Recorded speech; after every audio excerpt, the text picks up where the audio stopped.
My wife sent me divorce papers by email while I was deployed overseas, ending 13 years of marriage with a PDF attachment. Can you imagine that kind of betrayal in the middle of a war zone? My name is Nathan, 42 years old, Staff Sergeant with the 82nd Airborne.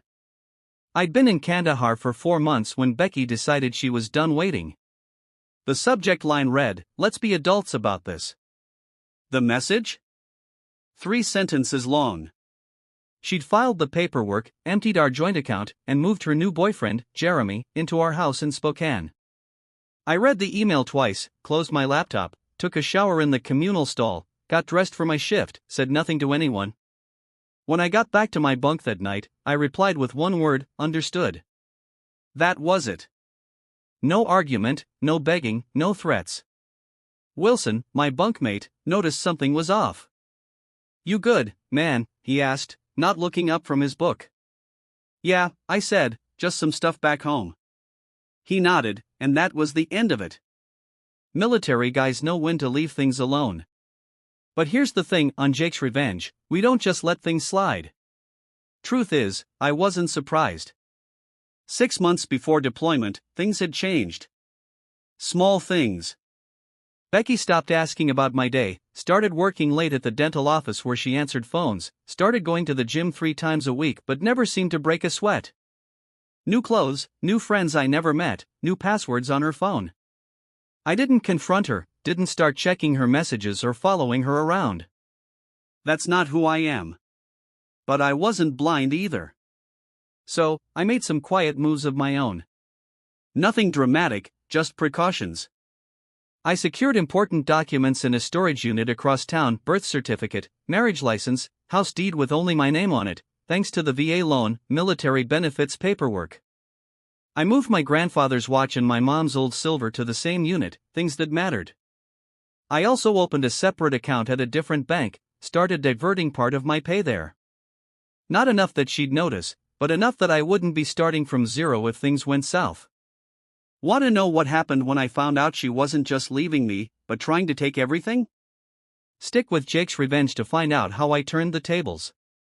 The night before I deployed, she hugged me at the airport and said, "Stay safe, okay?" Her eyes were dry, like she was saying goodbye to a coworker, not a husband heading to war. I should have known then, but part of me still hoped I was wrong. I wasn't. What she didn't know was that I'd prepared for this moment. And what she didn't understand was that I never start fights, but I do finish them. I met Becky at a friend's barbecue in 2010.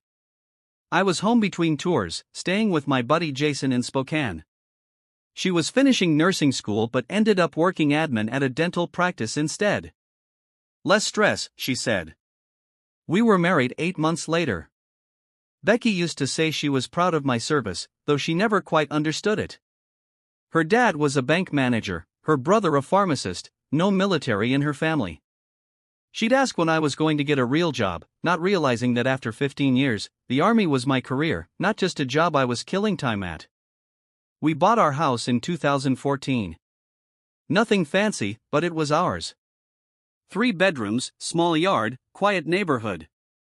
My name was the only one on the mortgage since the VA loan was in my name, but I added her to the deed because that's what married people do, share things.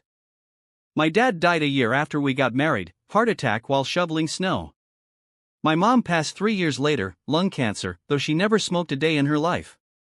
They left me some money, not a fortune, but enough that Becky and I could pay off our student loans and still have a cushion. I deployed 4 times during our marriage: Iraq twice, Afghanistan twice. Each time I came home, Becky seemed a little more distant, a little more restless, like she was playing a role she'd outgrown. "I didn't sign up to be a military wife," she told me once, after I mentioned possibly re-upping for another 4 years. "I'm tired of being alone all the time." I understood that, I did. But the Army was the only place I ever felt like I truly belonged. I was good at my job. People depended on me. In 2019, things started changing. Small stuff at first. Becky got irritated when I called during her girls' nights, started talking about how her friend Melissa had divorced her husband and was living her best life now, started making comments about how we didn't really have anything in common anymore. I suggested counseling. She said we were fine, just going through a phase. Then came the late nights at work, the weekends away with friends I'd never met, the new clothes, the gym membership she rarely used. I should have confronted her, but that's not how I handle things. Never have.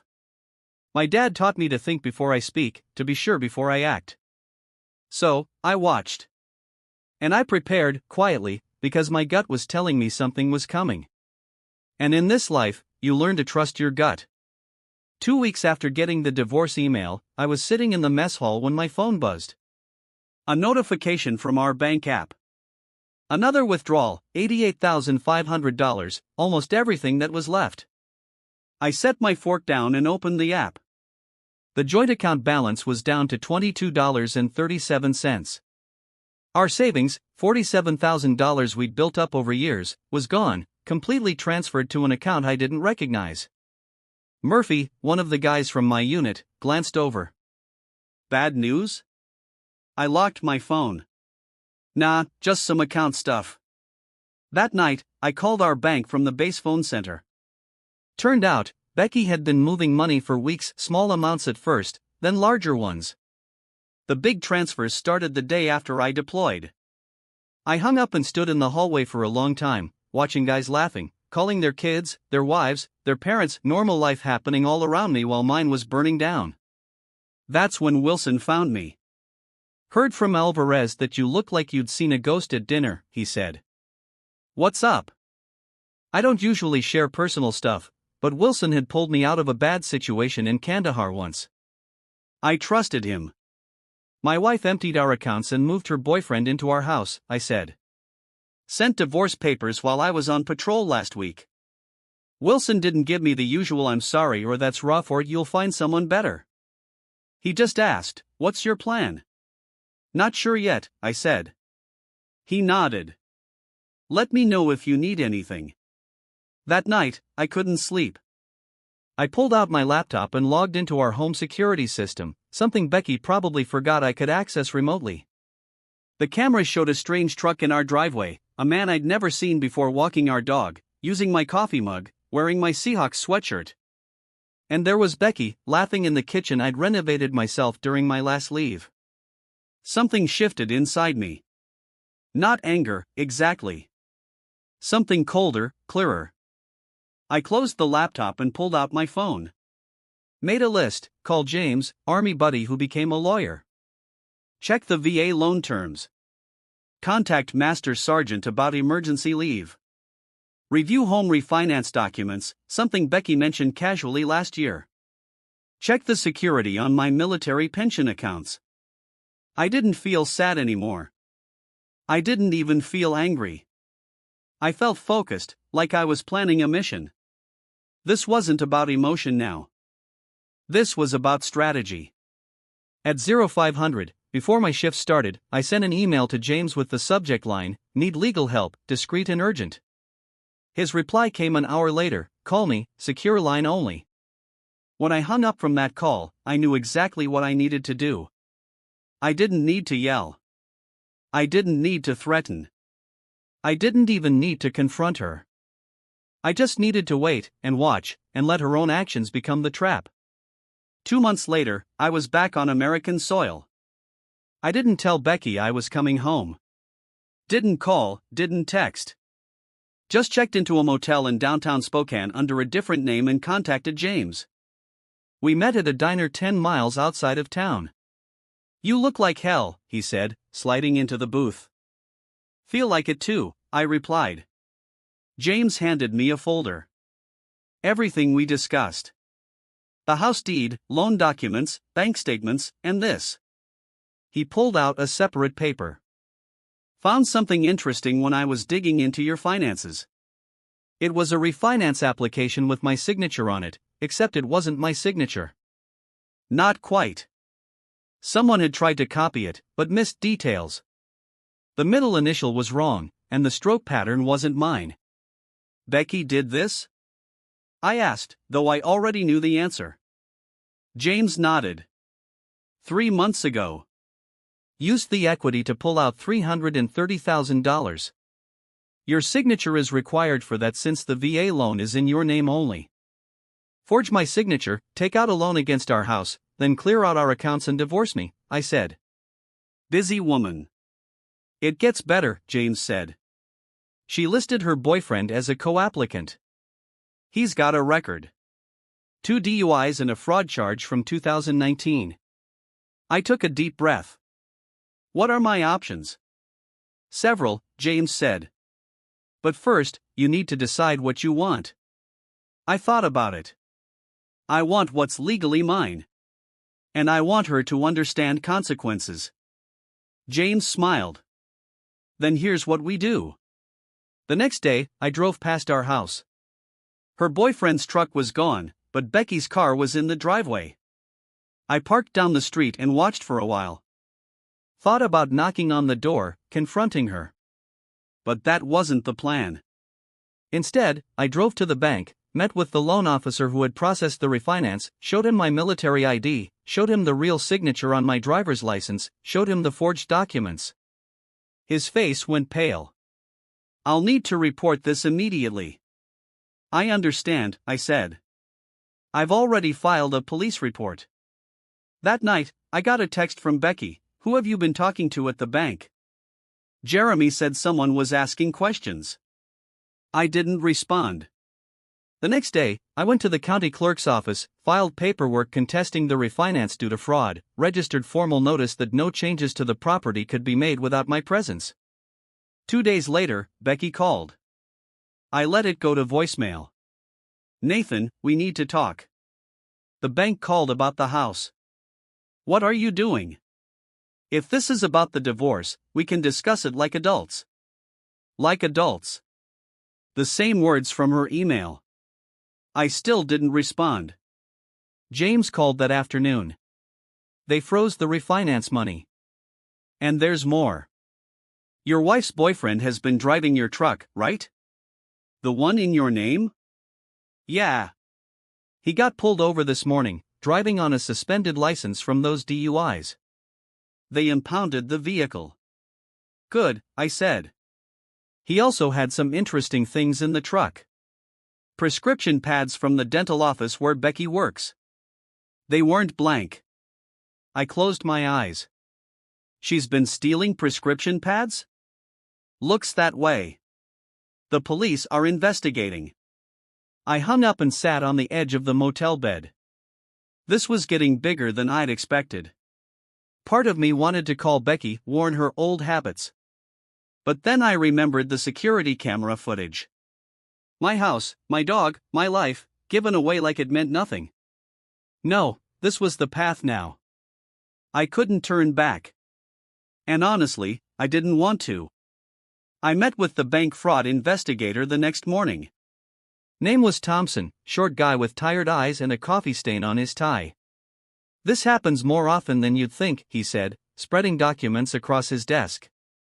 Spouse deploys, other spouse sees an opportunity. What happens now? I asked. We've frozen the funds from the fraudulent refinance, but there's a problem. Some of the money's already gone. How much? About half, $146,000. I leaned forward. Where did it go? Thompson hesitated. I'm not supposed to share that information. It's my house, my name forged, my money stolen. He nodded slowly, then turned his computer screen toward me. These are the transfers out of the refinance account. I scanned the list. Multiple transfers to someone named Daniel Spencer. Not Jeremy. Someone else I'd never heard of. Who's Daniel Spencer? I asked. Thompson shrugged. Not my department, but you should ask your lawyer to subpoena these records. I called James as soon as I left the bank.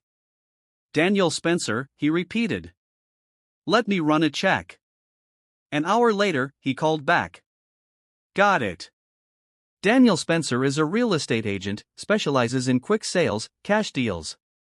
She was planning to sell our house, I said. The realization hit me like a physical blow. Looks that way. The deposits were probably earnest money to get him moving on a listing. But here's where it gets interesting. Spencer has done business with Jeremy Ryan before. they've closed 3 deals together in the past 2 years. I sat down on a park bench, trying to process this. So this wasn't just Becky leaving me for some guy. This was, what, a planned operation. Maybe, James said carefully.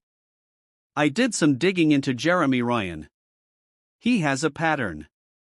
Gets involved with women going through divorce or with deployed spouses. 3 cases I found so far. Each time, the woman's home gets sold well below market value to one of Spencer's clients. Ryan gets a cut, then he moves on. And Becky? She knew about this? Hard to say. Maybe she's a victim too. Or maybe she's in on it. I rubbed my face. This wasn't just about Becky betraying me anymore. This was something bigger, something calculated. And other military families had been victims. What do we do? I asked. I've already contacted the FBI's Financial Crime Division, James said. This crosses state lines, involves military personnel and VA loans. They're interested. That night, I sat in my motel room with a beer, thinking about everything. Wondering if Becky had been playing me our entire marriage, or if she'd gotten swept up in Jeremy's scheme. Wondering if it even mattered. My phone buzzed. Becky again, Nathan, please call me. The bank is saying something about fraud, and Jeremy got arrested for driving your truck. I don't understand what's happening. I stared at the message for a long time, then I typed, "Who is Daniel Spencer?" 3 dots appeared as she started typing, then stopped. Started again, stopped. Finally, I don't know what you're talking about. $146,000, I wrote. Multiple transfers. House listing. No response for 10 minutes. Then, it's not what you think.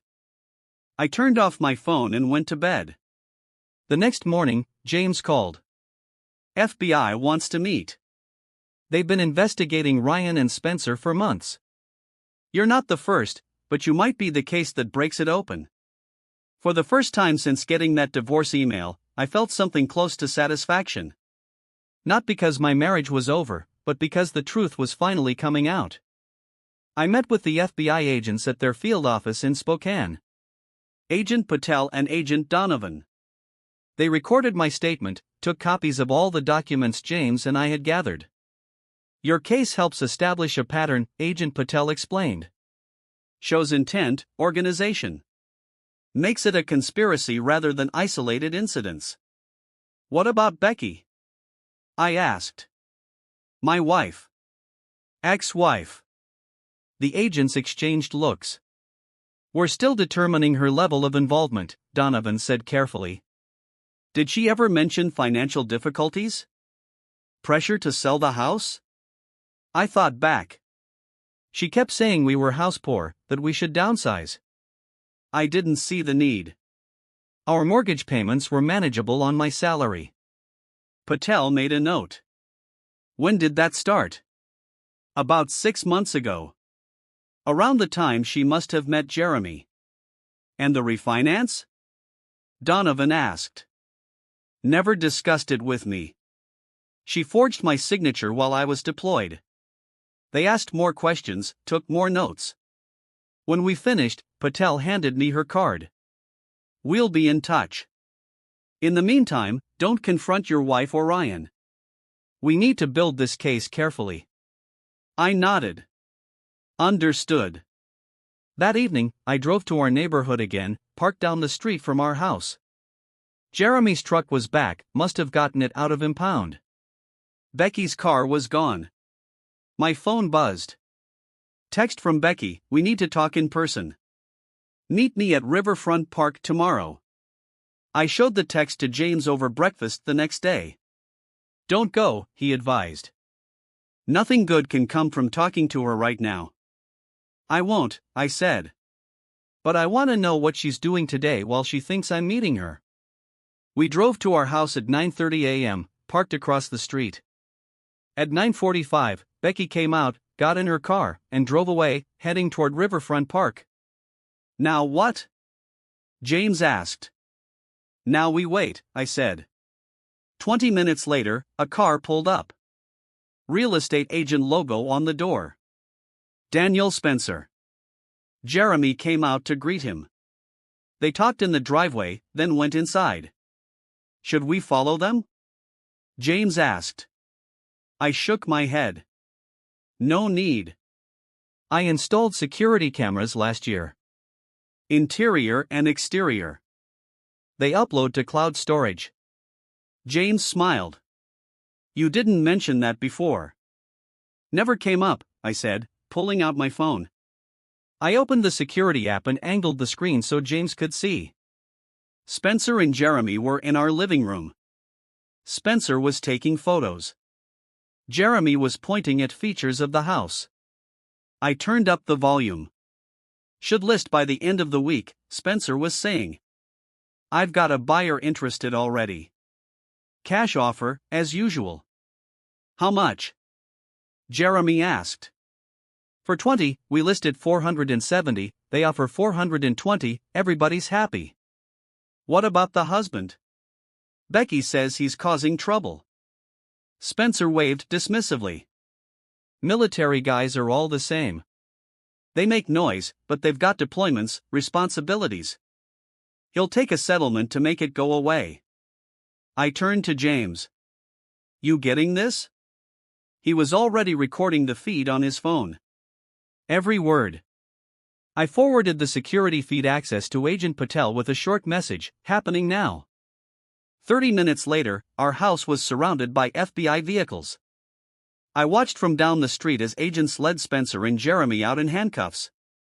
My phone rang. Agent Patel. Got them on tape discussing the fraud scheme, she said.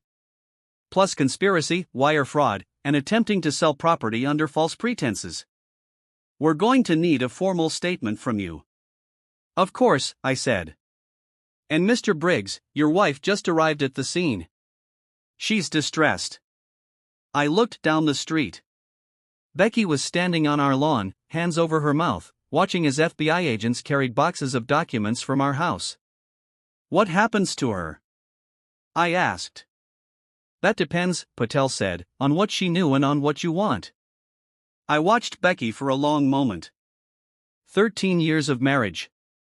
Good years at the beginning, before whatever this had become. I just want what's right, I said, finally. The federal case moved quickly. Jeremy and Spencer both took plea deals, implicating each other and several other conspirators in what turned out to be a 3-state operation targeting military families. Becky maintained she knew nothing about the larger scheme, said Jeremy had convinced her I was hiding money, planning to leave her with nothing, said the refinance was his idea, she'd just gone along with it. Maybe that was true, maybe it wasn't. Either way, she agreed to a settlement, full restitution of the stolen funds, forfeiture of any claim to the house or my military pension, a signed confession about the forgery. In exchange, I didn't press charges. The divorce was finalized 6 months after that email from Kandahar. No fault, clean break, all things considered. On the day the last paperwork was signed, I got a call from Agent Patel. Jeremy Ryan was sentenced today. 8 years for fraud, conspiracy, and identity theft. Spencer got 12. Thought you'd want to know. Thank you, I said. There's something else, she added. We found evidence they've done this to 11 other military families. Your case helped us build the pattern. Those families might get their money back because of you. After we hung up, I sat on the porch of my rental apartment, watching the sunset, thinking about those other families. Other men who deployed, thinking their homes and marriages were safe, only to come back to emptiness. I hadn't planned on being the one to bring down Jeremy and Spencer's operation. I just wanted what was mine. But sometimes, things work out in ways you don't expect. My phone buzzed. Text from Becky, I never meant for things to end this way. I didn't respond. There was nothing left to say. A year later, I sold the house. Couldn't stand to live in it anymore. Too many memories, too much betrayal in those walls. I used the money to buy a small cabin outside of Missoula, Montana. 2 bedrooms, 10 acres of land, a creek running behind it, no neighbors for miles. I took early retirement from the army. 20 years was enough. I'd given enough. I got a dog, German Shepherd named Scout, started doing carpentry work for locals. Nothing fancy, but it kept my hands busy and paid the bills. My military pension covered the rest. Sometimes, I thought about Becky, wondered where she ended up. James heard she'd moved back to her hometown in Oregon, working at another dental office, starting over, I guess. I didn't hate her anymore. Didn't much feel anything about her, to be honest. She'd made her choices, and so had I. One evening, I got a letter from a woman in Fort Worth. Her husband was in the Navy, deployed when Jeremy and Spencer tried to run their scheme on her. The FBI had given her my name as part of the case. "You don't know me," she wrote, "but you saved our home. Thank you for fighting back when it would have been easier to just walk away." I read it twice, then pinned it to my refrigerator. Some days, when the silence got too loud or the memories too sharp, I'd look at that letter and remember that something good had come from all of it. Last I heard, Jeremy was still in prison. Spencer too. The system worked, for once. As for me, I was finding my way forward, one quiet day at a time, building something new. Something that couldn't be stolen or forged or betrayed. Something that was just mine. Stay tuned to Jake's Revenge for more stories of justice and comebacks you won't believe.